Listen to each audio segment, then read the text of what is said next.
All right, so today's video is going to be about what's blocking our abundance energy. Now, our abundance energy is our sexual energy. It's our creative energy. It's our motivational energy. It is our spiritual energy.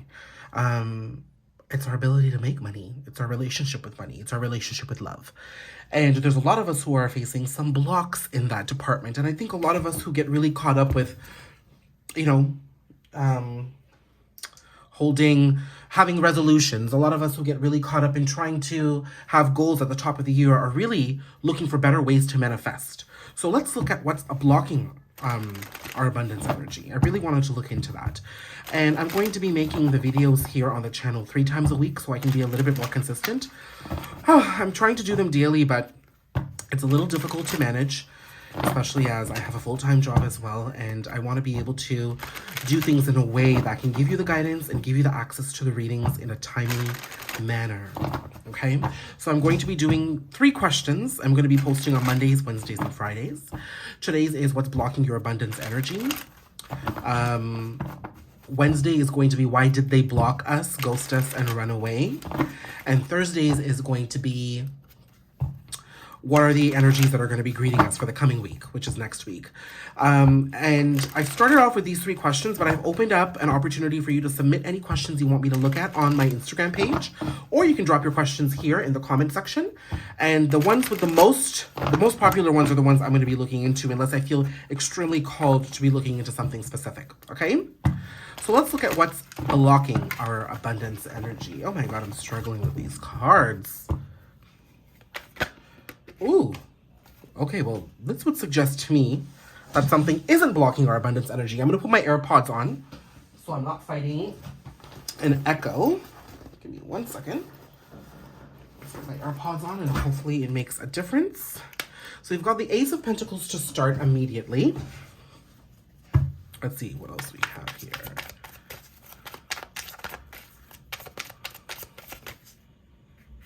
Do I want this? Okay. Star. Ew. Ace of Swords. Okay. I mean, I don't think you're going to be blocked for much longer. This is really, there's 2 messages that I'm getting with this. One, for those of you who have been really embracing a path of healing, I do see a lot of abundance coming to you. Lately, you've been thinking differently and you've been doing differently. You've been sticking more by the intentions that you've set yourself. If you've made a promise to yourself, you're really sticking to make sure that that promise is fulfilled. And I do think that a lot of this is really the sort of New Year's resolutions and the New Year motivation that we're facing. Everybody gets on top of their game. But the goal is, how do we just not fall off our game as the year goes on, and how do we stay committed to it? The star is telling me that this upcoming Aquarius season is not only signifying the top of the year, but there is opportunity here as we get into mid-January to mid-February to really have a lot of self-reflection with our thoughts and our actions. And I'm seeing that these don't necessarily match up for you. And that's the healing that's required here. Okay? I also just heard in my head self-deprecating behavior. The way you speak to yourself could be really based off of the feelings that you just cultivated over time in your childhood. Maybe people spoke to you negatively. Maybe you were exposed to a lot of negative language or maybe verbal abuse. Okay. So with 9 of Wands and 7 of Cups, I'm seeing that there has been a lot of confusion on how to approach this level of abundance and prosperity. I think you know you're capable of a lot, but you could have been really operating from a victim mindset. Oh, why isn't this working out for me? Why doesn't that person love me? Why is it so difficult for me to get a job? Why is money such an issue? Sorry, I had to have some water there.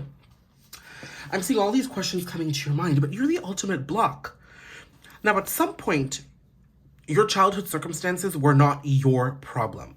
When you're a child, you rely on the power, the finances, the emotional support, physical support of others to care for you and provide for you. But as you become an adult, you become responsible for that, not anybody else. And so what happens is, I don't think you're taking complete responsibility for where you are. You know? Now, listen, I'm also victim to this, okay? I'm also healing along with the rest of you. For instance, you know, I want to lose weight. I haven't really taken care of myself right now. And whenever somebody says something to me about my weight or says that I need to lose more, take care of myself, I get very triggered because I was made fun of for my weight within my family circumstances. People always criticize the way I looked. So I always get into this immediate defensive state, but I'm really being careful on how I speak to myself. I'm really loving myself right now. I'm not reusing the language that has been used towards me. And I'm also doing my best to stick to my goals. I'm not trying to go on any diet. I'm trying to make smarter choices and make a lifestyle adjustment so that I can stick to my goals in the long haul. Okay? So that's an example.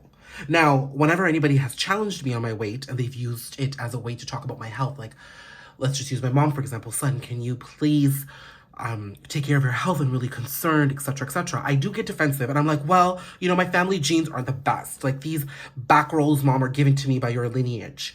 I've said that in the past, and what that's doing is it's completely taking the responsibility of my actions as an adult and blaming it on an outer circumstance that nobody has control over. I'm an adult. It's my job to take care of my health. It's in my hands. Forget my family lineage. I was here to break the game, change the game, break the chains of trauma here. So I need to step into that.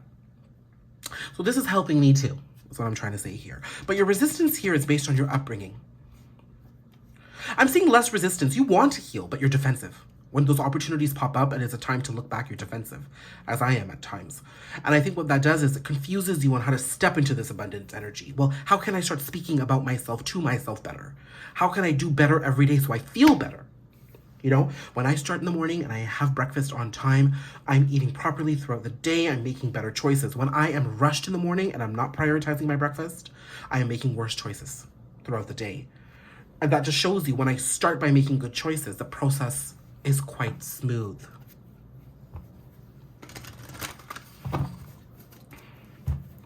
How can we overcome some of this resistance? Let's see what the advice is. I'm seeing this as speaking to a group of people who haven't really had ideal childhoods. I mean, it was wrought with confusion, trauma, maybe arguments between your parents. Language is an issue at home. Big issue. I'm thinking you've almost been trained to speak and think of yourself in a way that's not very supportive.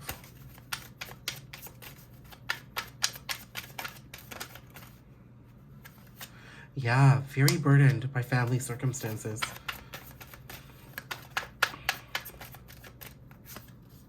Oh my God, this screams marriage with this is family. This is you being really affected by the relationship your parents shared with each other is what I'm seeing here. I'm seeing that you're still hurt. You're still a hurt child. You expected your parents to take care of you. They didn't take care of you. And some of you are really upset because some of those childhood wounds have bled into your adulthood. They've affected your romantic connections. They've affected your ability to have confidence at work. And what I'm seeing here is that you need to take ownership. This is no longer your parents' problem. You're an adult. I'm assuming my adults here, 18 and over, are watching this. But even if you're just a little younger than that, you can take responsibility for your own journey here. This is what these cards are asking you to do.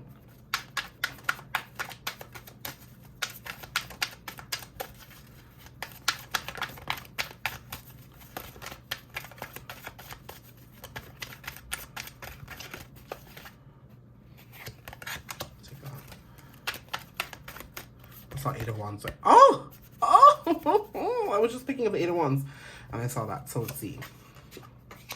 Fool. Three of Cups. Six of Swords.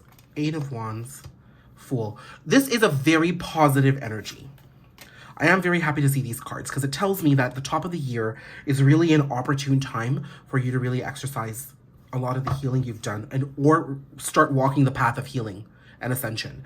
Because what I'm understanding here is that there's an opportunity for you to do, think, and act differently. I can sit here and tell you these cards are assuring you your future, but you have to choose it. You have to act towards it.